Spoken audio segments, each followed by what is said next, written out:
Thank you, Dr. Zhao, for finding time to have this discussion with us. We are really excited to hear from you about your research project funded by the AI Tennessee Seed Initiative. We have prepared some questions. So my name is Vandana Singh. I am a program director in the College of Emerging and Collaborative Studies. And with me is our research assistant, Marcos Cruz. We both will be asking you questions. We have prepared a list of questions. I think you have seen some of these questions.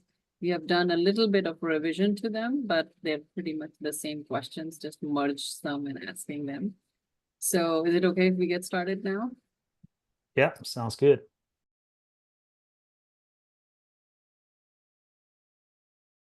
Sure. So I'm Yan Zhao. I'm an associate professor at Animal Science Department here.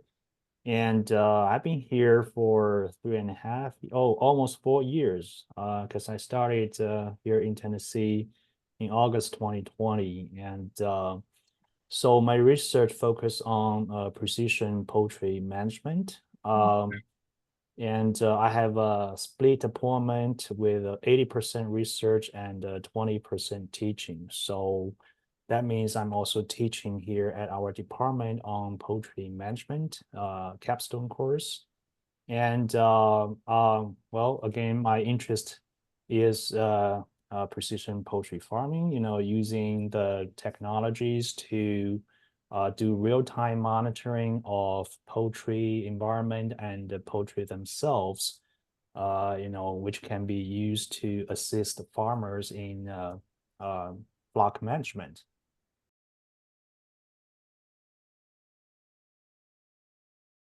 Sure. So the title of my AI Tennessee seed grant is Integration of Artificial Intelligence in Poultry Production, Road to Advanced Poultry Automation and Leadership in Tennessee. So we have a total of 3 PIs. I'm the one, and we also have Dr. Hao Gan with Biosystem Engineering Department, Biosystem Engineering and Soil Science Department. So he's an assistant professor there, and his specialty is AI and sensoring, image processing, and our third co-PI is Dr. Sean Hawkins. So he's the professor also in Biosystem Engineering and Soil Science Department, and his expertise is in animal waste management. So he has research and extension appointment, which means, he's really the guy help us to demonstrate our system to the producers.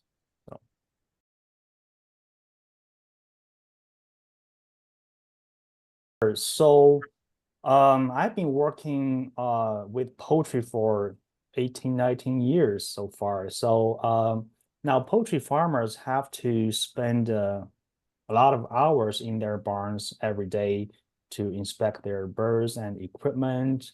Their main goal is to make sure that the environment is right, temperature, humidity is good for the birds.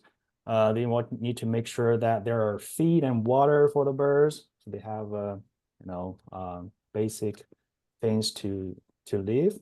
And they also need to make sure all the equipment is operating as expected, like the fan is running, there's a lighting, those type of things. But you can clearly tell that there are some issues here. First, these tasks are definitely laborers and time consuming, right? So they spend hours in their barns every day. Now, the second, the poultry environment is not a very clean environment as in our office. So it could be dusty, very humid, could be very hot. So it's not a good environment for farmers to work in, right? So thirdly, these farmers are not taking advantage of the advancement of the technology that can help them to better manage the house. So to that end, our goal of this project is to have and test an integrated robotics system that can help the farmers to continuously measure the environment in poultry house and perform some flock inspection.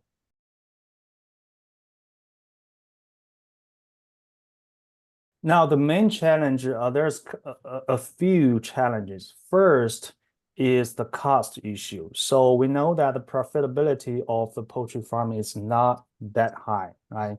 So currently, there's a great interest in using this robotic system in poultry house, but the cost is the major issue. They could easily more than $10,000-$20,000, and the one that we are using right now is $50,000. So definitely that cannot be afforded by the poultry farming. So, but that's something, down the way, maybe in future, with by using some affordable sensors, we could lower down the cost. But that's not the scope of our research here. That's going to the second challenge here is the accuracy of the sensors that are integrated in this robotic system, right? So let's say, okay, the manufacturer claim that, okay, it could be very accurate. They can do this, but how accurately the data that we have, right? So that's another issue, a challenge. So that's the reason one of our goals in this project is to really validate the accuracy of the sensors integrated to this robot. And also another challenge would be the maintenance, right? Sometimes, no system is perfect, right? Sometimes, the robot stopped somewhere in the poultry house and we have to manually, bring it back to the charger to make it running again. So that's just a few example challenges we have encountered. So do you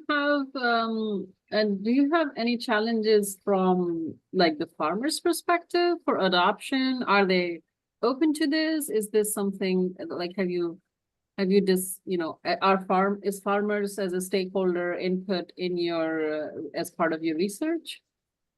Yeah, well, I would say if you talk about farmers in general, there are definitely some pushback for this idea, right? Yeah. So now one issue with that is the data sensitivity.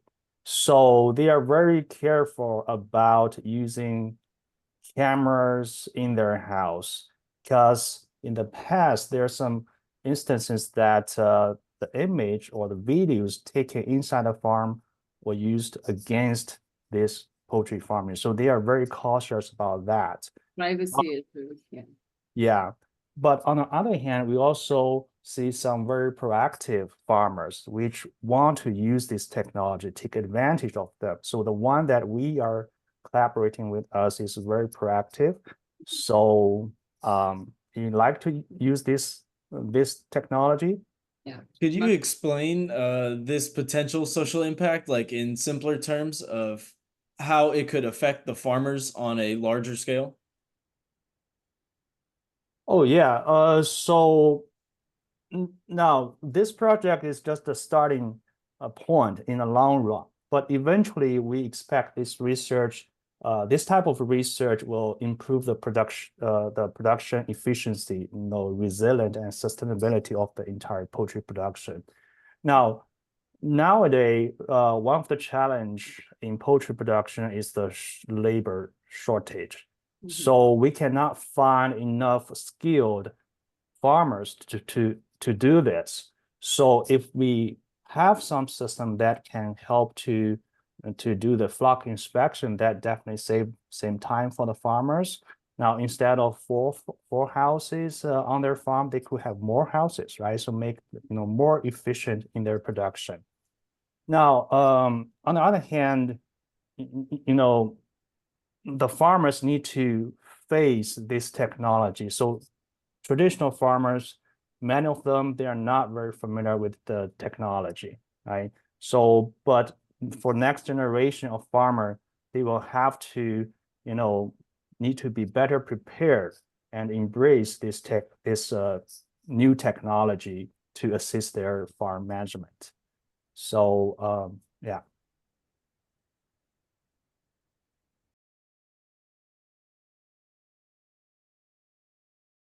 So there's several aspects that I can comment on that. Now, first, the farmer. Well, let's consider what farmers do when they do the daily inspection. So they go into the farm and check, first check the temperature, humidity, whether these are good for the poultry. So currently they feel that, right? So, and they also rely on some temperature sensors in that house to measure the temperature. But what they are typically do is that they have multiple temperature sensors that can do the spot check, right? So their sensors are, really reflect the temperature at that spot. So the robotic system that we are using right now is really a real mounting system that can, roam and scan the entire poultry house, which can map the entire the temperature in the entire barn. So which can give more data point, right? So that way we can figure out, where is the dead spot, which means there's less ventilation, there might be more humid in that area, which is bad for the birds. That's really save some time and give the farmer better idea about the environment inside the barn. And another functionality of the robot is to can detect the mortality, meaning the dead birds inside the house. Now, so we are talking about 30, 40,000 birds in just one house. The birds die every day, although not too many, 10, 20 birds per day.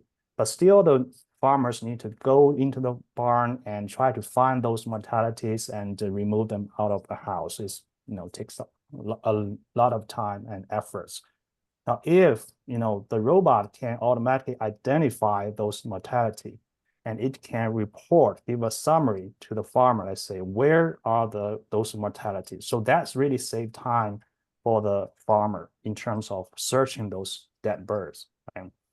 And another functionality of the robot is to detect the bad droppings or the suspicious manure inside the house. So that has some implications on the poultry health, right? Yeah. So,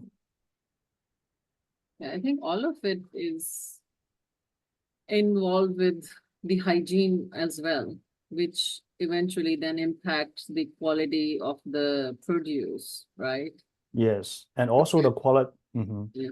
and also the quality of life for the birds. So if we think Yeah. about Yeah. from the One Health standpoint, so Yeah. environment, animal, human, and plants, right? So Yeah, exactly. So it's making the farmer's life easier, efficiency for the farmer. It's also it would improve the hygiene for the birds. The pushback is about the privacy, which I think could be um, I think that's a legitimate concern. So there could be, more solutions for that. What about the cost? Like, I think you already said cost prohibitive, but the way you're describing that it scans all around. So how much, how much of an additional investment for, I guess, for 1,000 birds are we looking at if a farmer had to do that? now the total cost for this robotic system is $50,000.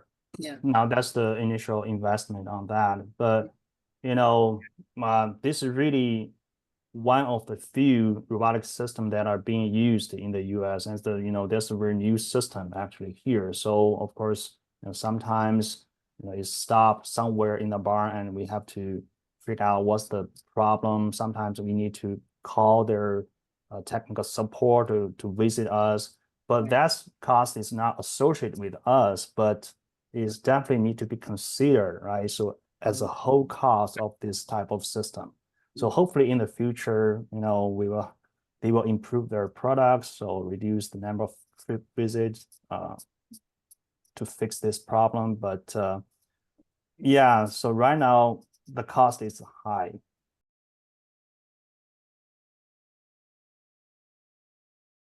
The risk would be, yeah, well, it's low, I would say, for animal production. So for animal production, it's not as sensitive as for human application, right? So, but still, farmer really concerned about the data security. So that's the kind of on the top list of these concerns. And another is the data ownership, right? So, we have been talking about this, who should own this data, and we still cannot figure out. But I think that's really outside the scope of this research. I think there should be some, I'm not sure whether there's AI ethical committees, something like that. And yeah. Yeah. Yeah. So data ownership, data privacy. And can you think of any other risks associated with use of it? Like, it malfunctions, could it hurt people? Could it hurt the poultry? Or like, what other kinds of risks are potentially possible with implementation of this type of thing? Yeah, other risk could be low, but one thing I can think of is this system really measure the environment in the overhead space of the birds, right? So whenever we raise the animals, the animal is the focus, is the center. We want to know the environment at the poultry level. So I'm not sure whether have you see a chicken barn or not, but all the birds, I mean, broiler chicken, they are capped on the floor. Yeah. But this robot is operated at a height about 5 feet above the floor, right? So the temperature, we know the high temperature, warm air going up. So it's really measures something that may not exactly reflect what's going on at the bird level. So that means when the farmer need to interpret the data from the scout, they need to be careful about that. They will need to realize that the temperature could be different. Yeah, yeah. Because sometimes, in the summertime, even 1 degree or 2 degree Fahrenheit increase would result in very significant result. We know we are talking about heat stress of the birds. Even a few degrees will kill the birds if we are not careful about that. Yeah, so the interpretation of that data is also, it's probably like an educational component of the work that the farmer, I mean, you are trained to understand the data, but the farmers will also need to be trained to understand the data. Exactly. So, and so what happens, let's say a farmer is counting on it, that this is, let's assume in, few years, it's reasonable enough that they can have it in their farm, they can have multiple farms. If it breaks down, what would be the contingency plan for the farmer, or what are the things that they should be aware of, that because it's technology, it breaks down, that's just something we have to take in account. So what does that mean for the farmer, but also the poultry? Yeah, so we need a good plan on that. So currently there are some very affordable technology the farmers are using, right? Although it's not kind of the best that we can get. Yeah. But still, I would say maybe a backup plan, backup sensors, affordable sensors to monitor some very basic operation of equipment, just to make sure that everything is going okay while this system is breaking down. Yeah. So I think the point of this discussion is to sort of encourage you also to think about that in the future, right? As we're talking about adoption, to also think about what happens when it breaks down and what kind of levels will it impact, and educating farmers with that too, I think would be critical. Exactly. That's a very good point. Yeah.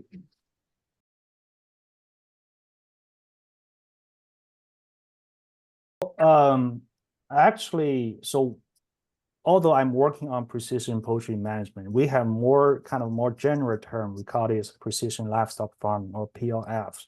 So the PLF, so European folks, they have started to do the PLF research, maybe 40 years ago, a long time ago. Mhm. And they organize the EU PLF conference every 2 years since early 2000. So this year they have the 11th EU PLF conference actually. So this started really early. And also we talked about Asian. So they have a couple of Asian PLF conference as well. Now in the US, our first US PLF conference was in 2018. It's kind of joint conference with another conference. And last year, actually, UT organized the second US PLF conference here in Knoxville. So if you compare US PLF conference with EU and Asia, we are kind of late, right? So it's in this era, I think AI is so important. And if we don't do this right now, we'll definitely fall behind with other parts of the world. And that will definitely compromise the competitiveness of the EU, of the US poultry production. So.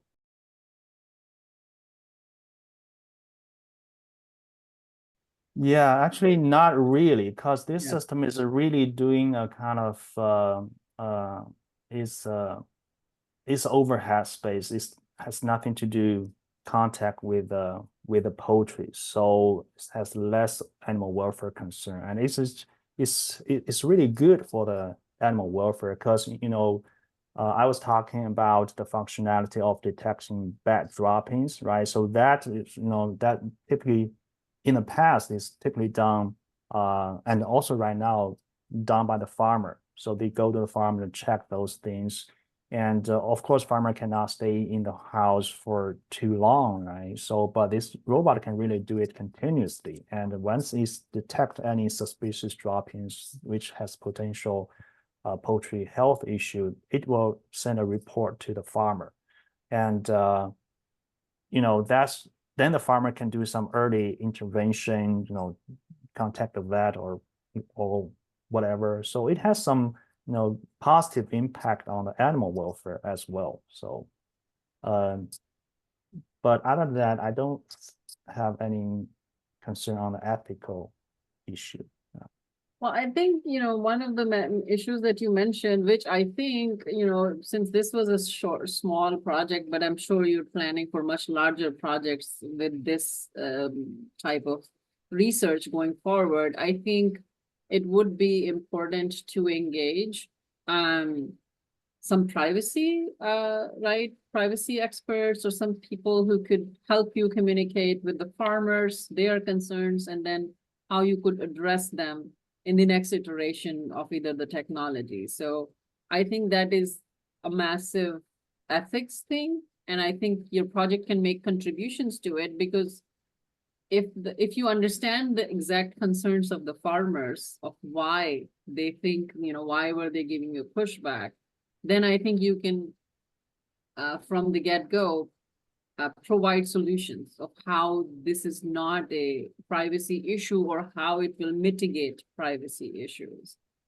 Yeah, Right? yes, exactly. Yeah, that's something actually we have been working on, well, we have been working on the extension. So as last project, we are funded by USDA is a combination of research and extension. But for the extension part, we stopped at the point we just kind of demonstrate this system to demonstrate the capacity of this system rather than, looking too much on the data privacy and other issue.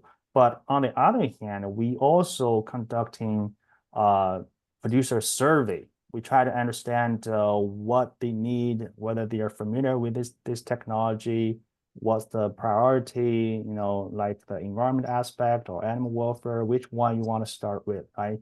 So basically we are doing the producer needs survey on that. So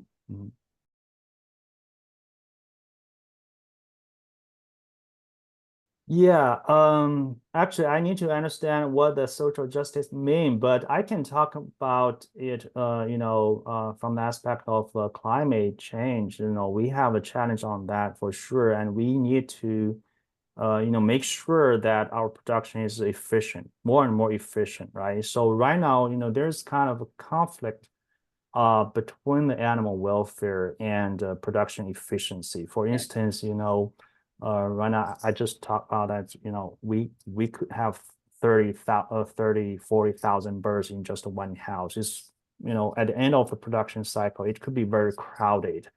So there's a concern on the stock and density for broiler chicken for sure. So that's definitely uh, not the best for the animal welfare. So that's the reason, we are very concerned about animal welfare would want to reduce the stock and the density of the birds, number of birds in one house. Of course, if you reduce number of birds in one house, you increase the production cost, right? So that's inevitable. So with our precision lifestyle farming technology, we try to leverage the benefit of multiple technology, try to figure out at what point, maybe we can find a sweet point between animal welfare and production efficiency, right? Um, that would be optimal. But yeah, this could be one example of social justice, which I'm Yeah. not quite sure. Yeah. Yeah. Another aspect that sometimes is brought up with AI in particular is the computing needs for AI. So the types of hardware, the types of backend processing, the data farms that are being created in a lot of offshore, like somewhere else, not in the US, and the impact that they have on the climate. So do you envision thinking about those things in the future, like adoption of these at massive scales of these type of technologies? What would that mean? Yeah, well, we have experienced a lot. Well, because one of my research areas is looking at the behavior, the poultry behavior. So that means we need to take video data, which could mean messed up to what terabytes. We have, if I can recall, I have 60 hard drives with 10 TB, each. So that's a lot of data. So I definitely, would like some collaboration. How can we come up with a solution to fast process those data and have the capacity to do that? But if we implement this technology to a larger scale, definitely the data storage, the processing speed, that will be a challenge. And we need some collaborations on that for sure. Yeah.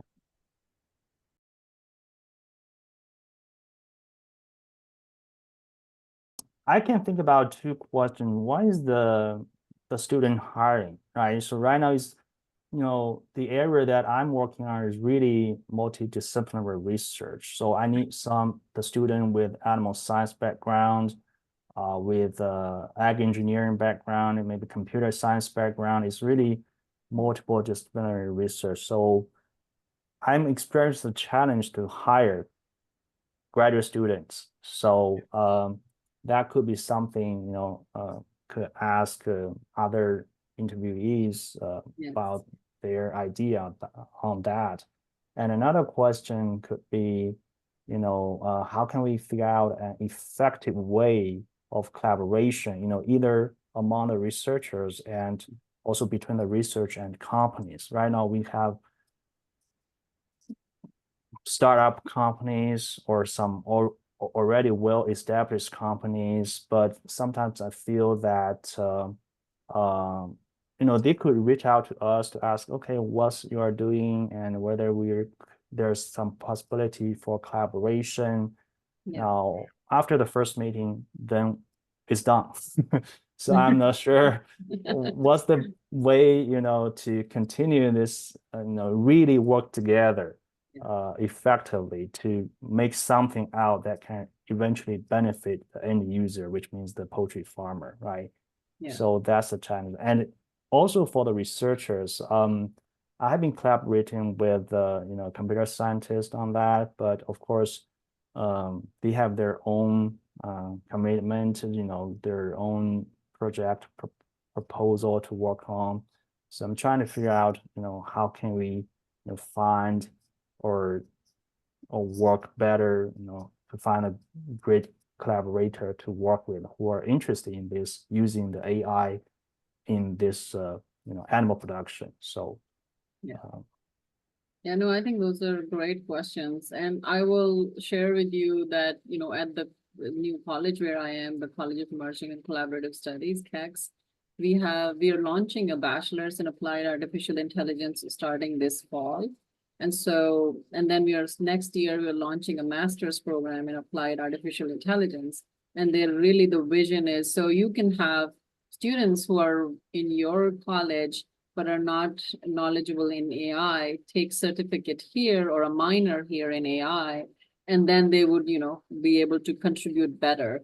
And another suggestion would be like, if you want to develop your network of AI practitioners at UT, I know AI Tennessee did a great job, but you can also join the curriculum committee for the artificial intelligence program at CACS. So if you're interested in that, please, just send me an email and I'll add you to that. But what that is essentially people interested in developing curriculum for AI across campus. And yeah, yeah, I definitely would like to be part of that or to contribute to help if possible. So, because when most of my students right now, they are from animal science. They have a background in animal, experience in animal, but they don't have any experience in AI. It would be a challenge for them to directly learn some 500 level graduate course in AI. So I think if I can be part of that, I can contribute, how to make a better course that can be suitable for student without any AI experience. So that I think that's very important if you consider, the AI is really going to different disciplinaries which, may not have the previous experience. yeah, that's exactly what that program is about. It is about giving students who have no prior experience in AI, giving them that foundational core knowledge, and then allowing them to go in any domain that they want to go in. So they could go into marketing or arts or business or computers or video games or agriculture or poultry or veterinary sciences, because AI is going to touch all the domains. So that's essentially what that program is about. So I think if you email me, then I'll get you on that committee. Oh, that's fantastic. Yeah.